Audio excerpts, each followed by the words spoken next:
Members welcome back to own channel stock market funda में। अब देखो, आज मार्केट में डेफिनेटली स्ट्रांग पुल बैक था, लेकिन क्या ये पुल बैक सस्टेन करेगा, यहाँ पे डिस्कस करने वाले हैं।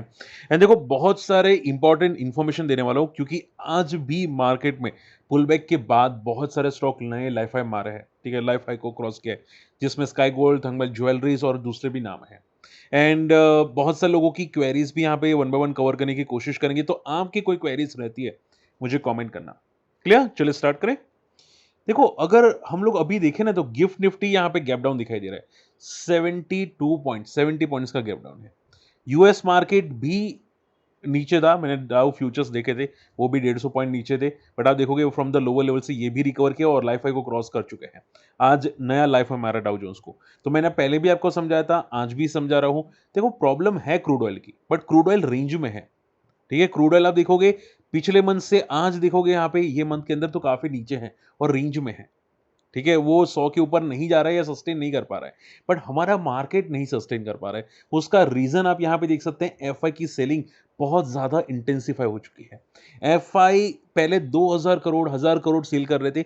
अब तो लास्ट टाइम जो 20,000 करोड़ का डेटा आया था फ्राइडे को, उसके बाद से आप देखोगे डेटा लगातार बढ़ रहा है, आसपास आ रहा है, बढ़ रहा है। 5,000 करोड़ 7,000 करोड़ ऐसा ही डेटा आ रहा है। ये डेफिनेटली नेगेटिव है।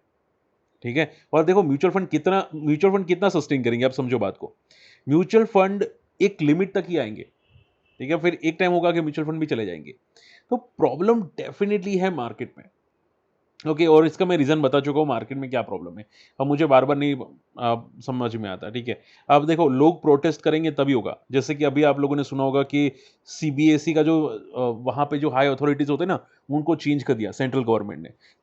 पेपर लीक्स हो रहे थे, तो सेंट्रल गवर्नमेंट ने क्या किया, भाई बहुत विरोध हो रहा है पब्लिक का, उसको चेंज कर दो। अगर पब्लिक विरोध करे ना, retail retail public, mutual fund वाले विरोध करेंगे, एसटीडी चार्ज इतना ना रखो, short term capital gain tax कम कर दो, तो डेफिनेटली निर्मला कम कर सकती है। पर हमको विरोध करना पड़ेगा, हमको ट्विटर पे जाके ट्रेंड करना पड़ेगा। ठीक है, तो अगर हो सके तो एक ट्वीट भी कर लेना, मैं भी रीट्वीट कर दूंगा, पोस्ट कर दूंगा। और अगर हमारी कम्युनिटी में आना चाहते हैं, हमारे लिंक से अकाउंट ओपन कर सकते हैं। ठीक है, तो मैं वहां पे भी शेयर कर दूंगा। चलिए, अब देखो, मार्केट में ज्यादा फॉल आने के चांसेस नहीं है। 2 दिन में अभी आरबी की पॉलिसी है। तो अगर मान लो कल गैप डाउन ओपन होता है मार्केट, ठीक है, तो नीचे सपोर्ट एक है अराउंड 23,400 का, यहाँ पे एक अच्छा सपोर्ट है। और ऊपर एक रेजिस्टेंस यहाँ पे है 23,600 का। ठीक है, तो ये रेंज में मार्केट रहने की कोशिश कर सकते हैं बिफोर आरबीआई पॉलिसी। ओके, तो थोड़ा कॉशियस रहना, क्योंकि काफी वर्टिकल जा चुका है। तो एक बार नीचे अगर गैप डाउन ओपन होता है, तो शायद नीचे से वापस एक बार सपोर्ट लेके बाउंस बैक कर सकते हैं। तो अगर गैप डाउन ओपन हो तो चांसेस है वापस ऊपर जाएगा। गैप अप ओपन हो तो ट्रेंड कंटिन्यू करेगा। और अगर स्टेबल ओपन हो तो वेट एंड वॉच करेंगे। ठीक है, तो मार्केट में ये ट्रेंड दिखाई दे रहा है। 1 आवर का अगर हम लोग चार्ट देखें, तो 1 आवर का चार्ट क्लियर बता रहा है कि यहाँ पे रेंज पॉजिटिव बन रही है, चांसेस आए कि मार्केट ऊपर जा सकता है। 1 आवर का चार्ट तो यही बता रहा है मुझे। ठीक है, तो चलिए, अच्छा ये मुझे बताओ, ये कौन सा स्टॉक है। कोई रिकमेंडेशन नहीं है, मैं आपको चार्ट पढ़ना सिखा रहा हूं, तो ध्यान से सुनना। सेम सिटी सर बोल रहे थे कि सर कोई टफ चार्ट बोलो। देखो भाई, टफ चार्ट लेकिन सभी को समझ में तो आना चाहिए। ठीक है, मैं एसएमई चार्ट नहीं ले सकता अभी के लिए, क्योंकि ज्यादा एसएमई में कुछ है भी नहीं। ये मुझे स्टॉक अपडेट करके बताओ कौन सा है। देखो, ये जो सेक्टर है ना, ये स्टॉक बहुत पहले मरा पड़ा था, साइडवेज था, अब रिजल्ट के बाद थोड़ा सा जाना ही है। ठीक है, I think industrial related sector stock है, बट बहुत पुराना स्टॉक है। अब अगर मैं इसके चार्ट की बात करूं, ध्यान से सुनना। देखो, आप देखोगे सर यहाँ पे बहुत अच्छी पैटर्न आ रही है, बिग बुल पैटर्न जैसा लग रहा है। 20 रेमा पे सपोर्ट ले रहा है, आपको तो ये पॉजिटिव लगेगा। ठीक है, बट अगर आप ध्यान से देखोगे डेली चार्ट में, तो मोमेंटम तो डेफिनेटली अच्छी है। रिजल्ट का हाई भी तोड़ा है इसने, बट वॉल्यूम्स इतने नहीं हैं जितने होने चाहिए। अगर आप देखोगे यहाँ पे ड्राई वॉल्यूम्स है। ओके, कोई स्टॉक में कोई खास वॉल्यूम्स नहीं है। और स्ट्रॉन्ग वॉल्यूम्स किसको बोलते हैं, ऐसी कैंडल को स्ट्रॉन्ग वॉल्यूम बोलते हैं। बट अगर आप देखोगे तो बीच में कोई स्ट्रॉन्ग वॉल्यूम्स यहाँ पे नहीं आए हैं। यहाँ पे आए हैं, बट इतने भी स्ट्रॉन्ग नहीं दिखाई दे रहे। तो ये जो, अगर आप अभी के लिए बात करें, तो ये एक एक टेम्पररी मोमेंटम आ रही है। ठीक है, इसको मैं स्ट्रॉन्ग मोमेंटम नहीं बोल सकता। इसको ऐसा नहीं बोल सकता कि भाई नहीं, ये एक मंथ के अंदर कुछ तोड़ फोड़ कर देगा। ठीक है, इसके लिए और तगड़े वॉल्यूम्स चाहिए। तो अगर अच्छे वॉल्यूम्स आते हैं, अगर इसका ट्रेंड और स्ट्रांग होता है, तो ज्यादा बेटर दिखेगा। तो हमेशा याद रखो कि रिजल्ट के बाद 7 दिन का high is positive. Definitely, but इसको बिग बुल पैटर्न नहीं बोल सकते जब तक कि स्ट्रॉन्ग वॉल्यूम्स और नहीं आ जाते। आई होप ये बात समझ में आ रही है। सो एक बार और स्ट्रॉन्ग वॉल्यूम्स आने दो, एक बार चांसेस आए हैं कि यहाँ पे सपोर्ट लेने आएगा 20 रेमा पे, वहां से अगर जैसे स्ट्रॉन्ग वॉल्यूम्स आते हैं, फिर जाके ये बड़ा मूव कर सकता है। क्लियर? तो हमेशा ये चीज याद रखना। प्लस आप देखोगे 20 रेमा से वर्टिकल जा रहा है, तो ये 20 मूविंग एवरेज यहाँ पे है और स्टॉक का कैंडल क्लोजिंग ऊपर है, तो ये सपोर्ट लेने भी आ सकता है। ठीक है, तो थोड़ा ध्यान से देखना, सोच समझ के करना। बाकी मोमेंटम अच्छी है बट बड़े प्लेयर्स कम दिख रहे हैं इसके अंदर। ओके, फटाफट इंपॉर्टेंट चीजें डिस्कस करते हैं। देखो, आई होप मेरे वीडियोस आपको इन्फॉर्मेटिव लग रहा है, एटलीस्ट लाइक कर दो भाई, काफी चीजें आपको सिखाते हैं। ठीक है, मार्केट में बहुत अच्छे स्टॉक्स मोमेंटम कर रहे हैं अभी भी। यस, अभी भी आपको स्टॉक सिलेक्शन करना आना चाहिए, बस मैं इतना बोलूंगा। स्टॉक सिलेक्शन कैसे करना है, समझो बात को। देखो, अगर आप देखोगे यहाँ पे सी कहाँ पे गया, ये स्टॉक आज मार्केट में जरा सा पुल बैक आया, ये स्टॉक लाइफाई को क्रॉस किया, यानी कि बड़े प्लेयर्स है डेफिनेटली। ठीक है, तंगमहल ज्वेल, स्काई गोल्ड्स। अब ऐसा नहीं है कि पूरा का पूरा सेक्टर भाग रहा है। अब अगर आप सेक्टर में देखोगे, दूसरे कल्याण ज्वेलर्स या टाइटन, फलाना ढिमकाना, ये सब पिटे हुए हैं। राधिका ज्वेलर्स या आरबीजेड सब पिटे हुए हैं। ये दोनों ही भाग रहे हैं, आप देखोगे रजिस्टर्ड न्यू हाई। ठीक है, दोनों ही भाग रहे हैं। क्यों भाग रहे हैं? बड़े प्लेयर्स है। अब कैसे पता चलेगा बड़े प्लेयर्स है? पहले तो चार्ट देखो, दूसरा कोई न्यूज है कि इंफॉर्मेशन है कि वो देखो। अगर आप देखोगे इसकी रेटिंग को अपग्रेड किया गया है स्काई गोल्ड। कंपनी ने क्लियर कट बोला है कि FY27 के अंदर मार्जिन तगड़े बढ़ने वाले हैं, प्लस आने वाले 12 से 15 महीने के अंदर नए स्टोर ऐड करने वाले हैं। ये बात किसकी है? स्काई गोल्ड की। तो हमेशा मैं बोलता हूं बड़े प्लेयर्स को देखो, और बड़े प्लेयर्स एक दो दिन के लिए नहीं आते। ठीक है, वो टाइम लेके आते हैं, कंटिन्यूसली बड़े प्लेयर्स टाइम लेके आते हैं, शांति से बैठे रहते हैं। बट आपको पता है मोमेंटम, अगर यहां से जरा सा फॉल आ गया ना स्टॉक में, मैं ये रेफरेंस दे रहा हूं, बट ध्यान से सुनना। अगर यहां से जरा सा फॉल है ना, पैनिक करके निकल जाते हैं। आपको ये पता नहीं होता कि स्टॉक सपोर्ट लेके बाउंस बैक कर रहा है, जैसे कि आज निफ्टी ने किया। ठीक है, ये पैटर्न्स आपको पता होनी चाहिए। क्लियर? फिर ऐसा ना हो कि सर मैं एंटर करता हूं, स्टॉक गिर जाता है, और मैं निकलता हूं, स्टॉक भाग जाता है। आप निकलते तभी हो जब स्टॉक सपोर्ट पे आता है, और आप एंटर तभी करते हैं जब स्टॉक वर्टिकल गया होता है। ठीक है, तो याद हमेशा रखना, सपोर्ट पे एंट्री होती है जनरली, और रेजिस्टेंस पे एग्जिट होता है जनरली। ठीक है, तो ये याद रखना। अगर देखो कोई भी बोले ना कि जय सर गलत है, मुझे कमेंट करो, क्योंकि इतना बेस्ट मार्केट में कोई नहीं समझाएगा। ओके, चलिए, एटलीस्ट देखो वीडियो शेयर करना आपके ग्रुप के अंदर, बहुत मेहनत करते हैं। ओके, अब ईरान का क्या चला वो सुनो ध्यान से। देखो, ईरान यूएस की जो डील है वो कैंसिल होती हुई दिखाई दी है, ऐसी इंफॉर्मेशन मिली है।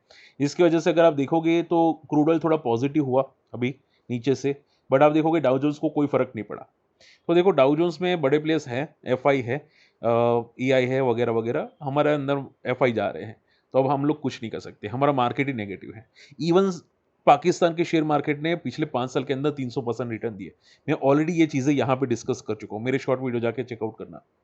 ठीक है, ताइवान का मार्केट ने अच्छा रिटर्न दिया है, पाकिस्तान में एआई नहीं है तो भी दिया है। सो हमारा मार्केट में एफआई की प्रॉब्लम है। ओके, अब देखो अदानी पोर्ट की बात करते हैं। अदानी पोर्ट के कार्गो वॉल्यूम्स काफ़ी तेज़ी से बढ़े हैं। बहुत अच्छी बात है कि भाई इसके वॉल्यूम्स लगातार बढ़ रहे हैं, और अदानी पोर्ट मंथली चार्ट पे बिग बुल पैटर्न बना रहा है। ये ऐसा बंदा है कि हर साल मोमेंटम करता है। यस, हर साल मोमेंटम करता है। आप ट्रैक रिकॉर्ड देखो इसका, 2020 में यहाँ था, 21 में यहाँ पे है, 22 का हाई यहाँ पे है, और 23 का हाई, ये 23 का एंड का हाई, 24 के एंड का हाई, और 25 के एंड का हाई आप देख सकते हैं। अब 26 आ चुका है। ठीक है, मुझे कमेंट करो कि कहाँ पे है अभी। तो शॉर्ट एंड सिंपल में मोमेंटम बहुत अच्छी आ रही है अदानी पोर्ट में। और ये देखो, इंडिया का ग्रोइंग सेक्टर है। ठीक है, जितना इंपोर्ट एक्सपोर्ट बढ़ेगा उतना माल आवागमन बढ़ेगा। ठीक है, पोर्ट्स पे, बंदरगाह पे, और बंदरगाह तो डेफिनेटली रिक्वायर होता ही है हर जगह पे। जब तक अदानी है, जब तक इंडिया है, तब तक बंदरगाह है। बंदरगाह यानी कि पोर्ट। ओके, तो इसके लिए बहुत अच्छी न्यूज़ है, मंथली चार्ट पे सपोर्ट ले रहा है, मोमेंटम बहुत स्ट्रांग है। और अदानी ग्रुप में अभी भी मोमेंटम है, अगर आप पूछे ना तो अभी भी मोमेंटम है। एचडीएफसी बैंक की बात करते हैं। देखो, एचडीएफसी बैंक 2026 में 25% फॉल हुआ। क्या एचडीएफसी बैंक बॉटम आउट हुआ है? और ये फॉल क्यों किया था, इसका मैं केस स्टडी बना चुका हूं। कॉर्पोरेट गवर्नेंस का एक इशू है, मेन इशू वो है, और दूसरा कि ग्रोथ थोड़ा स्लो डाउन है। पर देखो, एचडीएफसी बैंक, इसका एक ट्रैक रिकॉर्ड है कि जब 2008 के अंदर या 2020 के अंदर जब भी 40 आरएसए पे आया ना, इसने पुल बैक दिया है। इवन टू 1999 की भी बात करें तभी भी इसने 40 आरएसए पे आया था, मंथली चार्ट पे पुल बैक दिया है। अभी भी ऐसा ही केस पे आ चुका है। एचडीएफसी बैंक अगर आप बात करने जाए तो यहाँ पे ऑलमोस्ट बॉटम आउट हो चुका है, 40 आरएसए पे आ चुका है। यहाँ भी बहुत अच्छा सपोर्ट है अराउंड 700 के आसपास का, ठीक है, बहुत अच्छा बेस है। फिर ऐसा मत बोलना कि जैसन ने बोला नहीं था कि बेस है, हालांकि कोई रिकमेंडेशन नहीं है, बट चार्ट्स पे, मंथली चार्ट पे बहुत अच्छा यहाँ पे एक सपोर्ट दिख रहा है। 40 आरएसए पे बॉटम आउट है। अब बड़े प्लेयर्स की माने तो वो कंफ्यूज है, बड़े प्लेयर्स कुछ बोल रहे हैं कि भाई कंपनी अच्छी है, ठीक है, आप देखोगे यहाँ पे बड़े प्लेयर्स यही बोल रहे हैं, बड़े प्लेयर्स यानी कि जो रजिस्टर्ड है बंदे हैं, और दूसरे कुछ बोल रहे हैं डिवाइडेड है, यानी कि दूसरे बोल रहे हैं कि भाई थोड़ा पेशेंस रखना चाहिए, क्योंकि चेयरमैन ने रेजिग्नेशन दिया है, गवर्नेंस की इश्यूज है वगैरह वगैरह। तो कुछ पॉजिटिव कुछ नेगेटिव, बट देखो बैंक में कुछ को प्रॉब्लम है नहीं, बैंक अभी भी पॉजिटिव है, ठीक है। ये थोड़े मोटे इशू आ जाते हैं, आप सपोर्ट हमेशा याद रखना चाहिए आप लोगों को। ओके, थंगमाई ज्वेलरी स्काई गोल्ड में डिस्कस कर चुका हूं, आई होप चीजें समझ में ही होगी।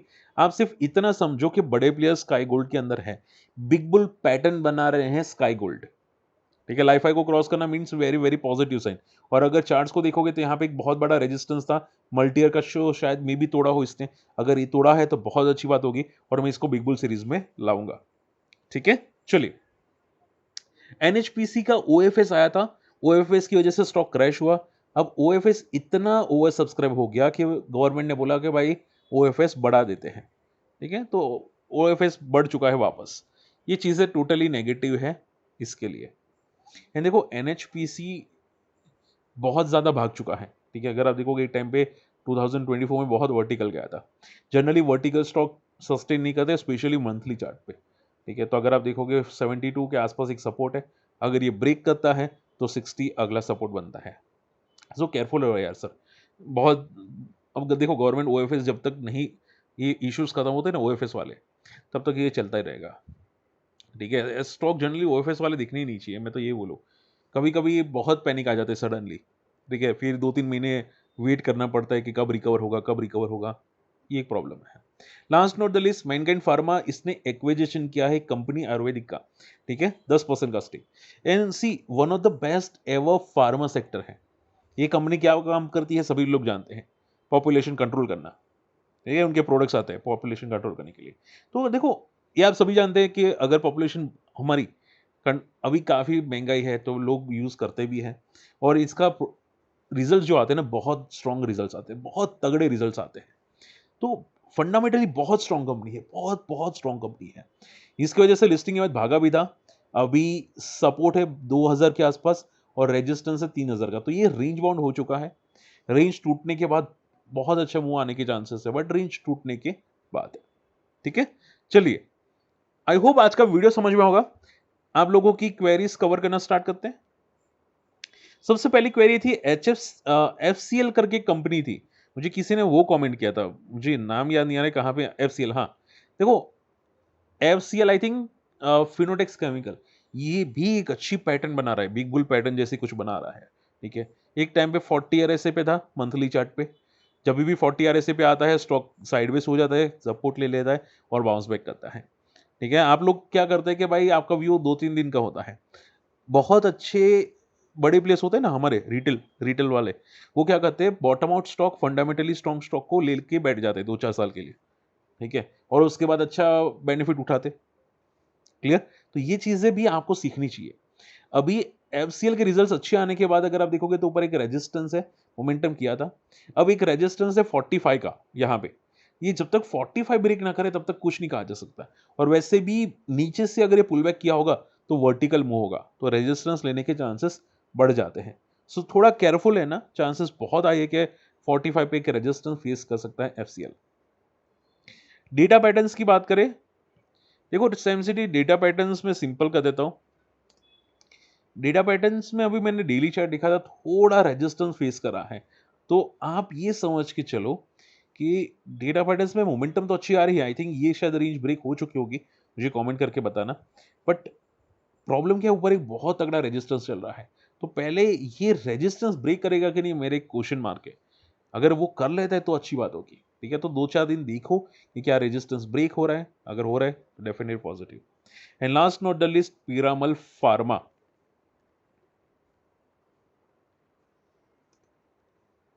देखो, ये भले बड़े प्लेस का कंपनी है, पीरामल नाम बहुत बड़ा है, बट स्टॉक में कुछ भी नहीं है। और आप देखोगे स्टॉक बहुत ज़्यादा वॉलेटाइल है। मैं काफ़ी इसको रडार पे रख रहा था। पर देखो, ये पता है सेक्टर या कंपनी कैसी है, ये भागा ना तो 3 गुना हो जाता है और नहीं भागा तो साइडवेज हो जाते हैं 2-3 साल के लिए। ये उस टाइप की कंपनी है, ठीक है? तो अभी अभी कुछ है नहीं चार्ट्स में, चार्ट्स पूरा का पूरा साइडवेज है। 280 से लेके 80 का बहुत लंबा रेंज है और ये पूरा साइडवेज टाइम पास कर रहा है और कुछ नहीं, ठीक है? चलिए, होप आज का वीडियो पसंद है। वीडियो शेयर करना, चैनल सब्सक्राइब कर लेना। अगर कम्युनिटी में आना चाहते हैं, हम लिंक से अकाउंट ओपन कर लेना। मिलते हैं अगले वीडियो में। बाय।